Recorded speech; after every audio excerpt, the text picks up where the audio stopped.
Hello guys, ఈ రోజు recipe వచ్చేసి ఇంట్లో డైలీ స్నాక్గా తీసుకోవడానికి ఎంతో ఈజీగా అండ్ అలాగే టేస్టీ అండ్ క్రిస్పీగా అయిపోయి ఒక స్నాక్స్ రెసిపీ నేను చూపిస్తున్నాను. వచ్చేయండి. ఒక బౌల్లో 3 కప్పుల బియ్య పిండికి 1 కప్పు మైదా వేసుకుని బాగా స్ట్రైన్ చేసుకోవాలి.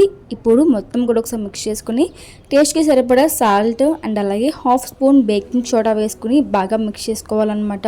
ఇప్పుడు అందులోనే బాగా మరకపెట్టిన నూనె వేసుకుని ఒకసారి బాగా మిక్స్ చేసుకోవాలి. నూనె వేయడం వల్ల టేస్ట్ మాత్రం చాలా బాగుంటుంది. ఇప్పుడు అందులోనే 3 స్పూన్ల వరకు కారం, 1 స్పూన్ వరకు వాము అండ్ అలాగే ముందుగా నానబెట్టి పెట్టుకుని పచ్చి శనగపప్పు వేసుకుని బాగా మిక్స్ చేసుకుని వాటర్ కొంచెం కొంచెంగా వేసుకుంటూ ఈ విధంగా అయితే ముద్దలా అయితే చేసుకోవాలన్నమాట.